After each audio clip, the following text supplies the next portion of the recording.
célébration en prenant le chant Peuple de Dieu marche joyeux et nous nous levons.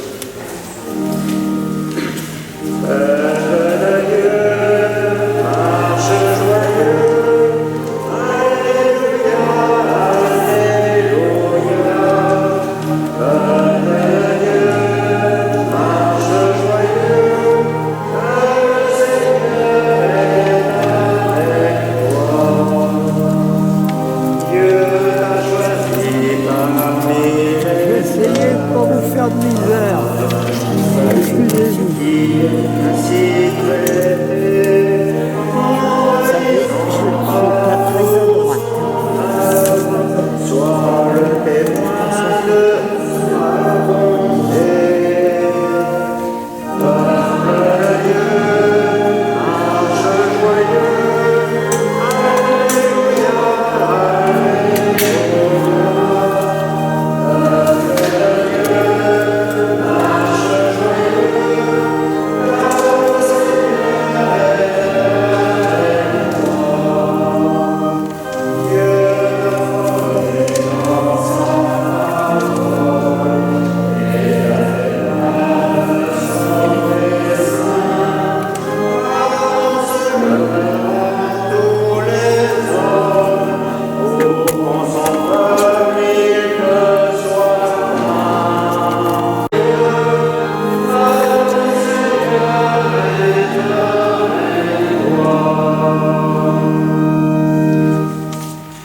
Au nom du Père, du Fils et du Saint-Esprit, la grâce de Jésus notre Seigneur, l'amour de Dieu le Père et la communion de l'Esprit Saint soient toujours avec vous.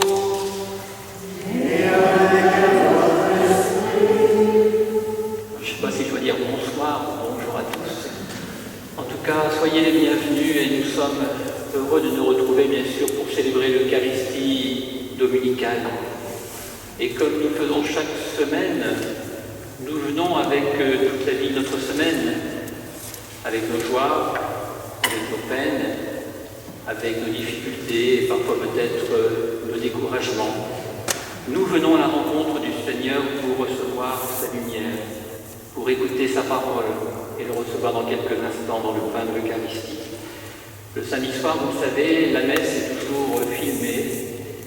Et demain matin, 10h30, cette messe sera retransmise et permettra à toutes les personnes, entre guillemets, dites fragiles, de pouvoir se retrouver en communion avec nous, comme chaque semaine. Et c'est important, et je les salue d'ailleurs, et que nous les portons dans notre prière. Nous honorons aujourd'hui le 4e dimanche du temps ordinaire. Aujourd'hui, écouterez-vous sa parole? Chacune de nos célébrations est une rencontre avec le ressuscité qui nous rassemble. Il veut notre bien. Il ne veut que notre bonheur.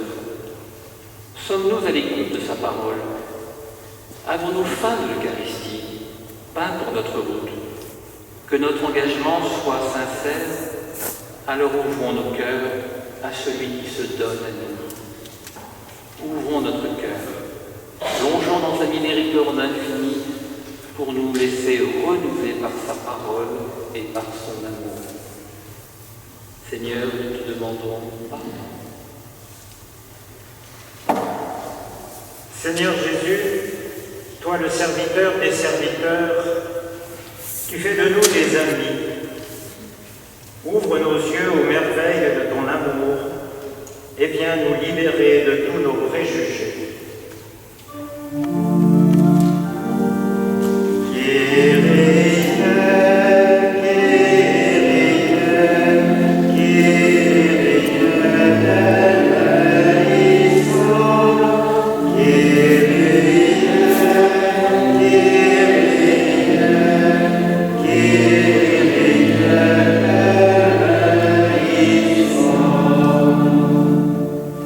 Ô Christ, toi le serviteur des serviteurs, tu fais de nous des frères. Ouvre nos mains au service des plus pauvres et viens nous libérer de nos cupidités. Christ, Christ,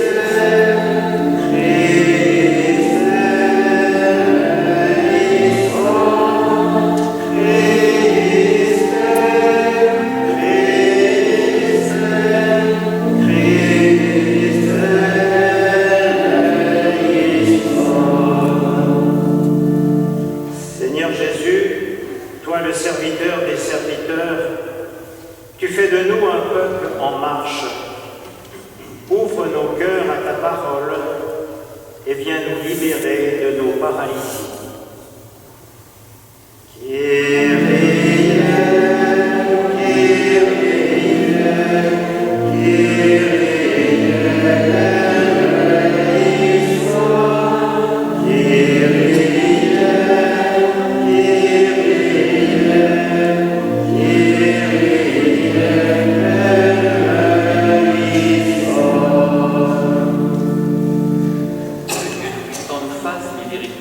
Pardonne nos péchés, nous conduise à la vie éternelle.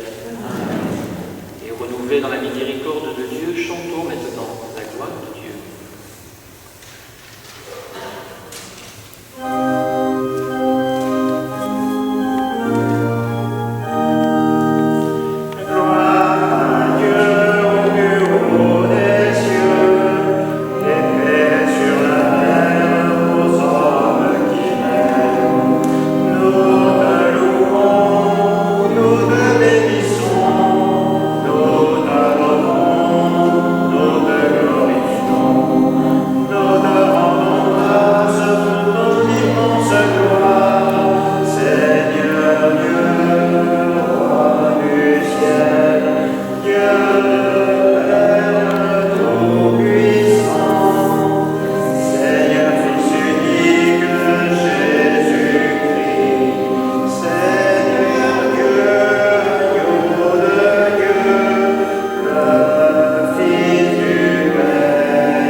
Prions, accorde-nous, Seigneur, de pouvoir t'adorer sans partage et d'avoir pour tout homme une vraie charité. Par Jésus-Christ, ton Fils, notre Seigneur et notre Dieu, qui règne avec toi et le Saint-Esprit, maintenant et pour les siècles des siècles. Lecture du livre du Deutéronome. Moïse disait au peuple, « Au milieu de vous, parmi vos frères, le Seigneur votre Dieu fera se lever un prophète comme moi, et vous l'écouterez. C'est bien ce que vous avez demandé au Seigneur votre Dieu, au mont Horeb, le jour de l'assemblée, quand vous disiez, « Je ne veux plus entendre la voix du Seigneur mon Dieu, je ne veux plus voir cette grande flamme, je ne veux pas mourir. » Et le Seigneur me dit alors, « Ils ont bien fait de dire cela. Je ferai se lever au milieu de leurs frères un prophète comme toi. Je mettrai dans sa bouche mes paroles, et il leur dira tout ce que je leur prescrirai. Si quelqu'un n'écoute pas les paroles que ce prophète prononcera en mon nom, moi-même, je lui en demanderai compte. Mais un prophète qui aurait la présomption de dire en mon nom une parole que je ne lui aurais pas prescrite, ou qui parlerait au nom d'autres dieux, ce prophète-là mourra. Parole du Seigneur.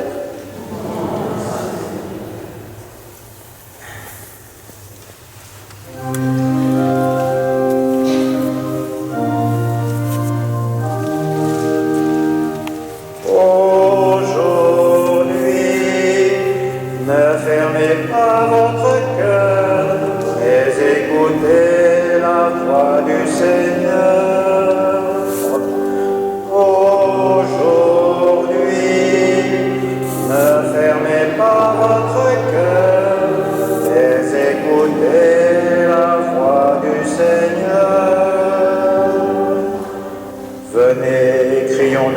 joie pour le Seigneur.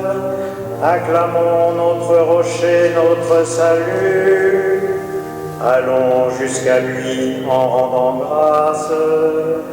Par nos hymnes de fête, acclamons-le.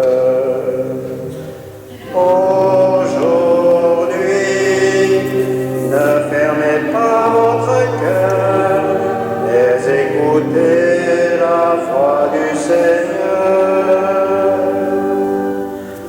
Entrez, inclinez-vous, prosternez-vous, adorons le Seigneur qui nous a fait. Oui, il est notre Dieu, nous sommes le peuple qu'il conduit. Aujourd'hui, ne fermez pas votre cœur, mais écoutez la voix du Seigneur. Aujourd'hui, écouterez-vous sa parole.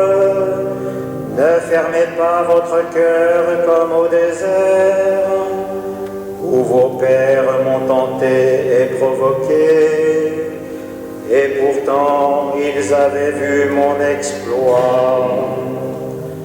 Aujourd'hui, ne fermez pas votre cœur, mais écoutez la voix du Seigneur.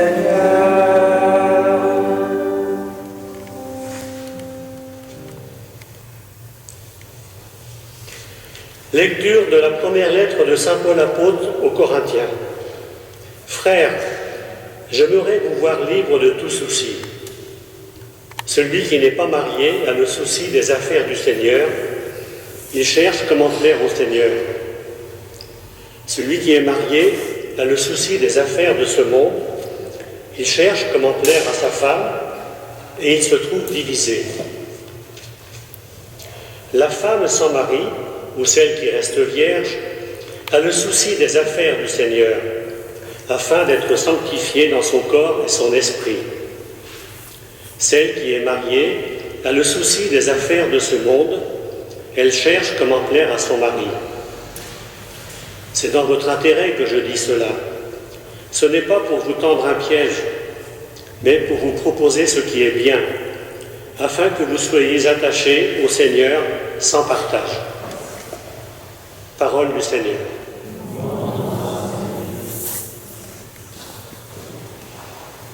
Et nous pouvons nous lever pour acclamer l'Évangile.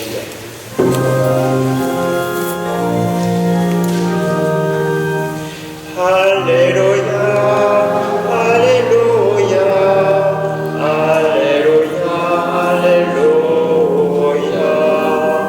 Alléluia, Alléluia, Alléluia, Alléluia. Le peuple qui habitait dans les ténèbres a vu une grande lumière. Sur ceux qui habitaient dans le pays et l'ombre de la mort, une lumière s'est levée. Alléluia, Alléluia, Alléluia, Alléluia, Alléluia, Alléluia, Alléluia, Alléluia. Le Seigneur soit avec vous. Et avec votre esprit. Évangile de Jésus-Christ selon saint Marc.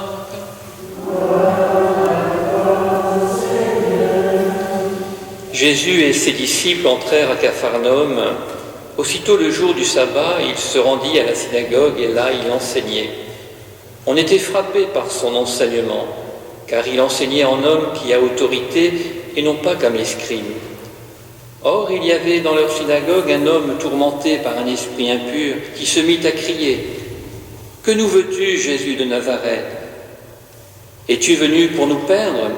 Je sais qui tu es le Saint de Dieu. » Jésus l'interpella vivement « Tais-toi, sors de cet homme. » L'esprit impur le fit entrer en convulsion, puis, poussant un grand cri, sortit de lui. Ils furent tous frappés de stupeur et se demandaient entre eux « Qu'est-ce que cela veut dire ?» Voilà un enseignement nouveau, donné avec autorité. Il commande même aux esprits impurs et ils lui obéissent. Sa renommée se répandit aussitôt partout, dans toute la région de la Galilée.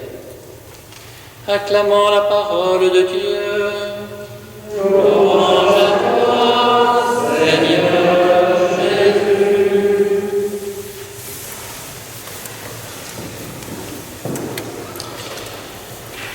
Les textes bibliques de ce dimanche nous adressent un message d'espérance.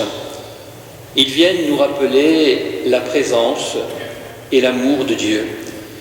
À travers les prophètes d'autrefois et ceux d'aujourd'hui, c'est lui qui nous rejoint et qui nous parle. Son unique souci, c'est de sauver toute l'humanité. C'est cette bonne nouvelle que nous trouvons tout au long de l'Ancien Testament, en particulier dans la première lecture de ce soir. Cette lecture nous ramène à la fin de la vie de Moïse. Avant de mourir, il promet aux gens de son peuple que Dieu ne les abandonnera pas. Il va continuer à les guider et à les enseigner même après la disparition de Moïse. Au milieu de vous, parmi vos frères, le Seigneur votre Dieu fera se lever un prophète comme moi et vous l'écouterez. Plus tard, les chrétiens reliront ce passage en l'appliquant bien sûr à Jésus. L'apôtre Pierre comprendra que lui seul a les paroles de la vie éternelle. Notre réponse doit être une attitude d'écoute et d'accueil. Aujourd'hui, ne fermons pas notre cœur, mais écoutons la voix du Seigneur. La seconde lecture nous montre précisément la réponse que le Seigneur attend de nous. Saint Paul nous recommande d'être attachés à Dieu sans partage. Cet appel vient rejoindre ceux qui sont mariés et ceux qui ne le sont pas. Il faut savoir qu'il s'adresse aussi à des personnes qui vivent dans le luxe, dans une vie de désordre. Mais quand on a rencontré le Christ, c'est toute la vie qui est changée, qui est transformée. Nous en avons de nombreux témoignages dans la vie de l'Église. L'important, c'est de rester unis au Seigneur, chacun selon sa propre vocation. L'évangile de ce jour nous rapporte la première prédication de Jésus. Il est le prophète qui enseigne avec autorité. Il est venu nous révéler le Père et nous enseigner le sens des Écritures. En face de lui, nous sommes appelés à devenir des disciples missionnaires, des gens qui l'écoutent et le suivent. Je ne me fabrique pas ma religion. Je ne me fabrique pas un Dieu comme ça m'arrange. Je me mets à l'écoute de Jésus qui m'enseigne. L'Évangile insiste sur ce point. Jésus enseigne avec autorité. Il est le Verbe du Père, la parole de Dieu. Il n'a à se référer à personne d'autre. On lui habite la plénitude de la divinité. Par rapport aux scribes et aux pharisiens de son temps, c'est tout à fait nouveau. Dans leur enseignement, ils se contentaient de répéter ce qui avait été dit avant eux. Rabbi un tel, béni soit sa mémoire. Ils disaient que, avec Jésus, il n'en est pas ainsi. Sa seule référence, c'est le Père. Comme le Père m'a envoyé, moi aussi je vous envoie. Dans la synagogue, il y avait un homme qui était possédé par un esprit impur. Cet esprit ne l'a pas empêché de venir à la synagogue pour écouter l'enseignement de Jésus. Il ne nous empêche pas non plus d'aller à l'église. Un esprit impur, c'est un esprit qui cherche à nuire à notre intégrité. Il nous empêche d'être complètement donnés à Dieu. Nous n'entendons que ce que nous avons envie d'entendre. Et nous n'acceptons pas d'être remis en cause. Que nous veux-tu, Jésus de Nazareth? Autrement dit, pourquoi viens-tu nous déranger? Cet évangile doit être reçu comme un appel à la foi. Cela doit être une adhésion amoureuse et pas seulement une simple connaissance. Accueillons cet évangile comme une bonne nouvelle. Jésus est venu pour nous débarrasser de tout ce qui nous empêche d'être nous-mêmes, en particulier cet esprit du mal qui cherche toujours à nous détourner de Dieu, à nous éloigner de son amour. Plus tard, il donnera cette force à ses disciples. La parole de Dieu manifestée en Jésus est bien plus forte que tous les démons et tous les esprits mauvais. Avec lui, le mal ne peut avoir le dernier mot. Comme autrefois dans la synagogue, le même Jésus rejoint les communautés réunies en son nom dans toutes les églises du monde. Il en est de même en cet instant, ce soir à Ambérieu. Il nous fait entendre sa parole. Il vient nous libérer de toutes nos possessions. Ouvre en nous à cette parole qui guérit d'elle-même. Avec lui, nos actes et toute notre vie deviendront conformes à cette parole. En accueillant le Christ libérateur, nous pourrons chanter avec encore plus de force « Ta parole, Seigneur, est vérité et ta loi, délivrance. » Je terminerai bien par Amen. Et puis j'ai envie de vous partager un petit coup de fil que j'ai eu cette semaine. Je dirais par le ton de la voix, une jeune maman qui m'a appelé pour demander les horaires des messes, comme cet après-midi à 16h à l'église d'Ambérieu-Gare. Elle demande les horaires des messes et puis elle me demande, mais comment peut-on communier? Est-ce qu'on peut communier à la bouche? Alors commence une discussion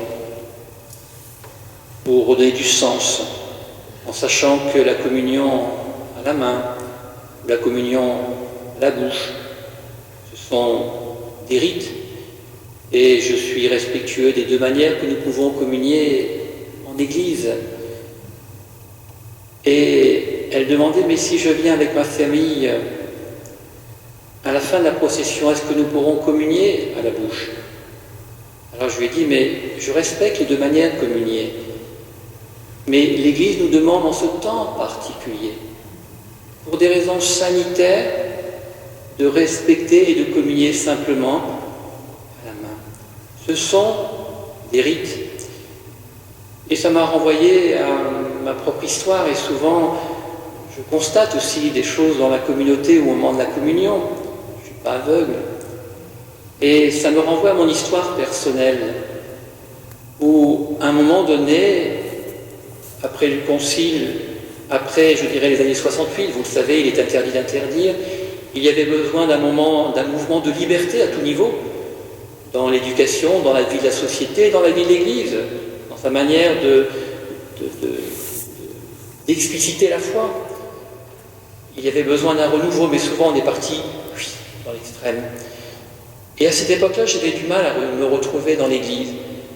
Parce que d'un moment, je dirais, d'une foi très verticale, on est passé dans une horizontalité totale.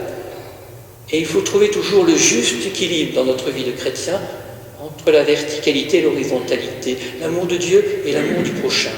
J'avais du mal à me retrouver dans le Nord, dans ma communauté, dans l'Église. Et puis, j'ai cheminé petit à petit, à mon rythme. Le Seigneur va au rythme de chacun. Et puis, dans ma vie de foi, je dirais, j'étais beaucoup plus, entre guillemets, je dirais, tradit. Attention, quand je dis tradit, je ne suis pas intégriste, vous le savez très bien. Mais quand on est chrétien, on est traditionnaliste parce qu'on est fidèle à la tradition. Et j'étais attaché quand même à ce sens du sacré. Donc, communier à la main. Il m'est même arrivé parfois de changer de fil pour aller communier près d'un prêtre. Et puis on chemine, on avance. Et la communion qui nous est proposée, à la bouche ou à la main, ce ne sont que des rites. Ce qui est important, c'est la démarche de notre cœur. Prendre conscience que c'est toi que je vais recevoir, Seigneur. Alors quand on me dit, mais c'est plus respectueux à la bouche, mais les mains comme la bouche, la langue, c'est un organe que Dieu nous a donné, qu'il a créé, et parfois avec notre langue, excusez-moi, on en dit des choses, on est dans la critique. Communier à la bouche ou à la main, c'est un rite. Il y a les deux possibilités dans l'Église. Ah, merci, Seigneur, soyons bienveillants pour ces deux attitudes. Ce qui est important, c'est la démarche de notre cœur. Et puis, quand on vit le mouvement de la communion, je sais que parfois je vois des personnes changer de fil pour aller communier à un prêtre. Parce que bien sûr, il est ordonné, il a les mains sacrées, il est saint. Non, je suis pécheur devant l'Éternel. Par l'ordination, Dieu m'a donné une grâce particulière de pasteur. Mais je reste un homme, avec ma nature. Et tous les jours, comme vous, je dois chercher à me convertir. Et quand on donne la communion à un moment donné, et j'appelle des paroissiens à venir donner la communion, je leur donne la bénédiction. Je les envoie en mission. Ils reçoivent cette bénédiction pour donner ce pain de l'Eucharistie à leurs frères et sœurs. On est dans un acte liturgique, ils sont envoyés en mission. Et par notre baptême, nous sommes bien prêtres, prophètes et rois. Tout simplement pour dire toutes ces discussions, parfois ça fait de la peine. Et je suis respectueux et bienveillant pour les deux manières de communier. Mais actuellement, pour des raisons sanitaires, on ne communie qu'à la bouche. Voilà. Qu'à la main. On ne communie qu'à la main pour des raisons sanitaires. Et pour conclure la communication téléphonique à la fin, comme elle me dira, alors à ce moment-là, je continuerai de désobéir à l'Église. Voilà. Alors tout simplement, vraiment, pour prendre conscience de l'importance de ce que nous allons vivre, nous venons d'écouter la parole de Dieu, cette parole de Dieu qui nous parle, qui nous nourrit. Et dans quelques instants, nous allons vivre l'Eucharistie. Et là, c'est pareil, ne l'oublions pas. C'est une nourriture que nous recevons, nous en avons tous besoin. Et d'autant plus dans les moments difficiles que nous vivons aujourd'hui. Mais à chaque fois, je dois poser un acte de foi avant de venir communier. Je suis libre. Je peux dire oui, je peux dire non. Et si j'avance, je pose un acte de foi. Je sais, Jésus, c'est toi que je vais recevoir dans l'Eucharistie. Ce pain de l'Eucharistie, ce pain de l'amour dont j'ai tant besoin. Et nous pouvons nous lever pour confesser notre foi. Je crois en Dieu le Père Tout-Puissant, Créateur du ciel et de la terre, et en Jésus-Christ, son Fils unique, notre Seigneur, qui a été conçu du Saint-Esprit, est né de la Vierge Marie, a souffert sous Ponce Pilate, a été crucifié, est mort et a été enseveli, est descendu aux enfers. Le troisième jour est ressuscité des morts et monté aux cieux, est assis à la droite de Dieu, le Père Tout-Puissant, d'où il viendra juger les vivants et les morts. Je crois en l'Esprit Saint, à la Sainte Église catholique, à la communion des saints, à la rémission des péchés, à la résurrection de la chair, à la vie éternelle. Amen. Sûr de notre salut en Jésus-Christ, donnons à notre prière sa dimension universelle, qu'elle soit le signe vivant de la fraternité à laquelle nous sommes appelés. Avec foi, prions Dieu notre Père.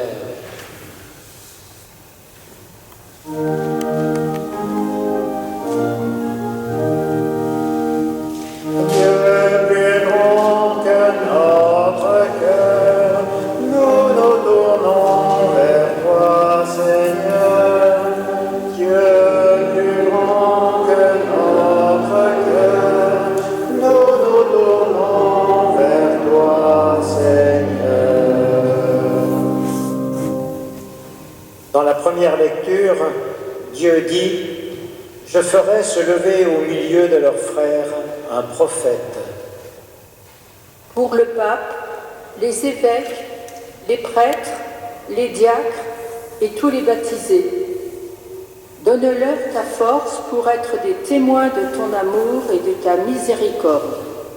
Seigneur, nous te prions. Dieu plus grand que notre cœur, nous nous tournons vers toi, Seigneur. Dieu plus grand que notre cœur, nous nous tournons vers toi, Seigneur. écouterez-vous sa parole, dit le psalmiste.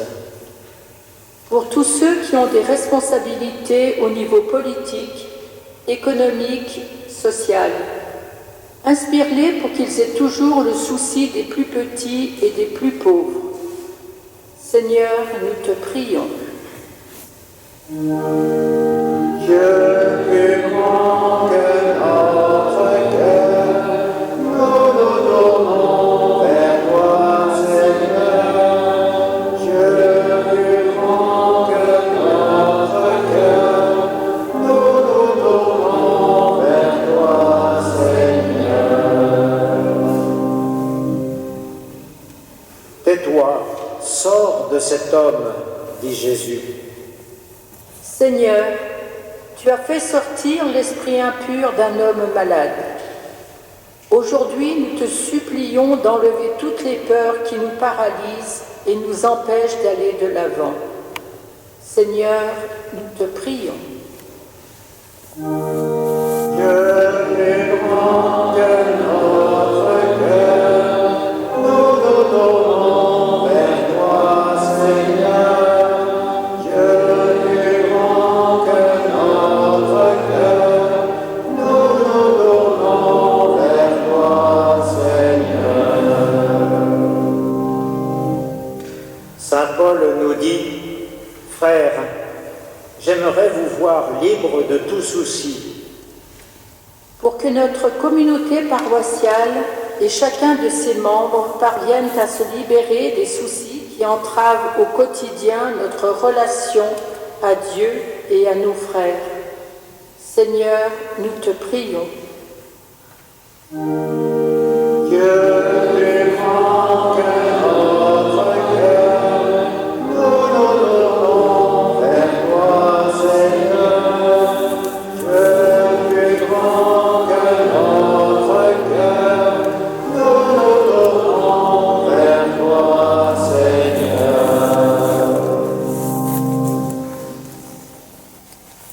Que ton amour, Dieu notre Père, libère tous tes enfants des ravages du mal et les conduise vers le bonheur.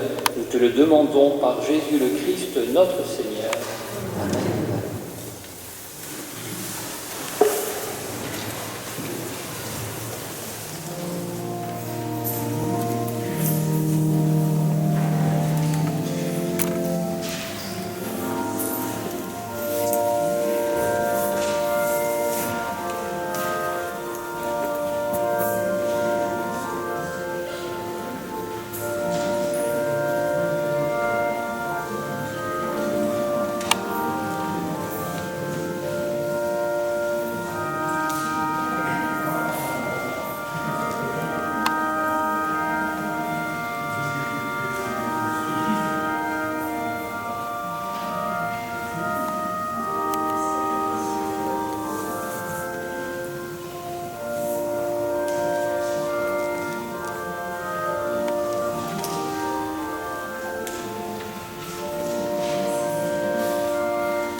Prions ensemble avant d'offrir le sacrifice de toute l'Église. Pour te servir, Seigneur, nous déposons nos offrandes sur ton autel. Accueillez avec bonté pour qu'elles deviennent le sacrement de notre salut par Jésus le Christ, notre Seigneur.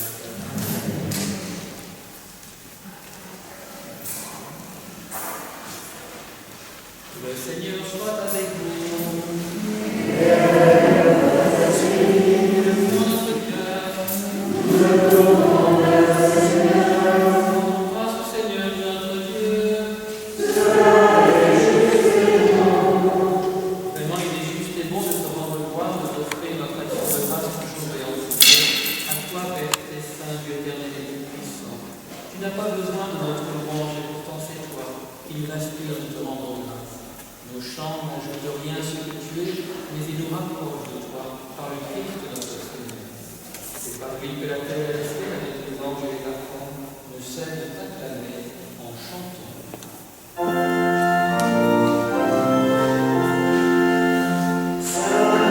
Saint, Saint, Seigneur, Dieu de l'univers.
Ceci est mon corps livré.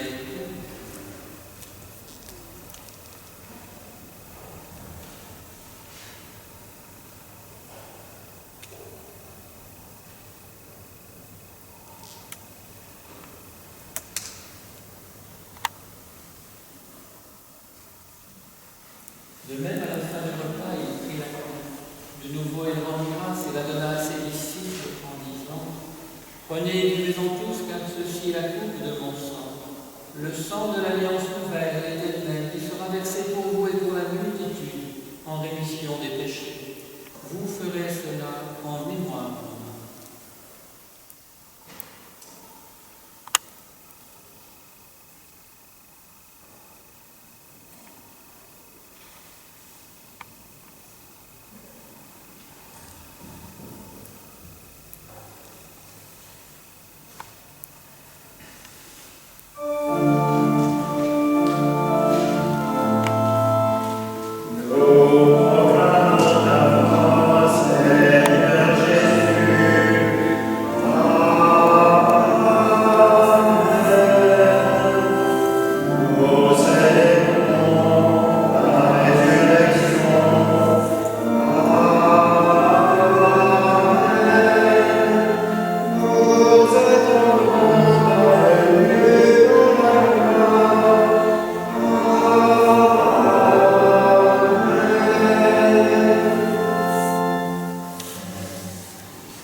Souviens-toi aussi de nos frères qui se sont endormis dans l'espérance de la résurrection et de tous les hommes qui ont quitté cette vie.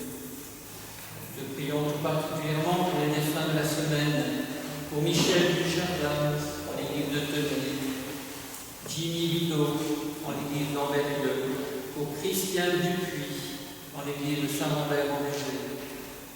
Nous te confions aussi tout particulièrement Monique Lorezin, Georges Chamonade, Fernand Depré, Monique Ballon, Francette Clou, Maria Géraud, Monique Charvet, Marc Mantolé, ainsi que les défunts des familles Tourbillon-Bollon, Manuela Ortega, André Rogui, les défunts des familles Latour, Radisson, pour tous les défunts de nos familles, de nos communautés, pour toutes les victimes de la pandémie, de la violence à travers le monde, reçois-les tous, Seigneur, dans ta lumière auprès de toi.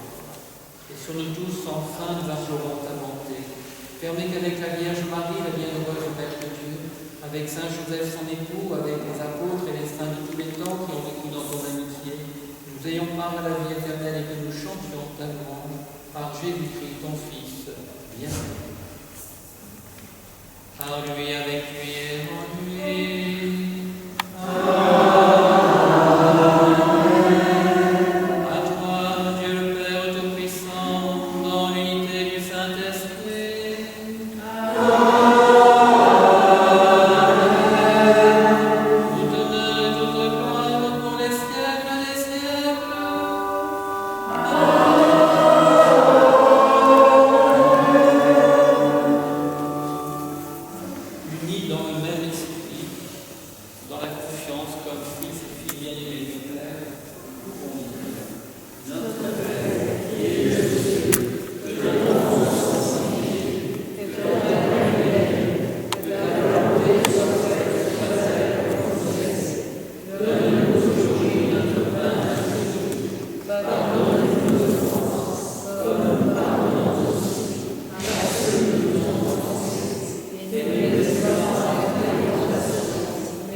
qui nous apporte au nouveau la joie, la paix, l'espérance.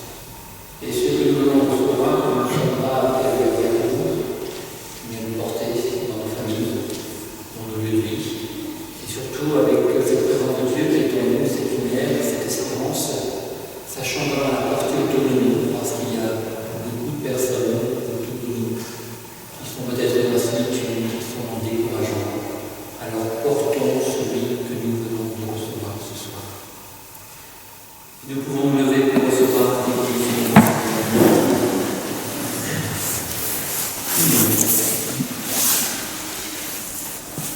Tu nous as donné, Seigneur, de goûter aux joies du ciel, fait que nous ayons pu recevoir des sources de la vraie vie par Jésus le Christ, notre Seigneur. Le Seigneur soit avec vous. Et que Dieu Tout-Puissant nous bénisse, le Père, le Fils et le Saint-Esprit. Allez, dans la paix du Christ, nous rendons grâce à Dieu.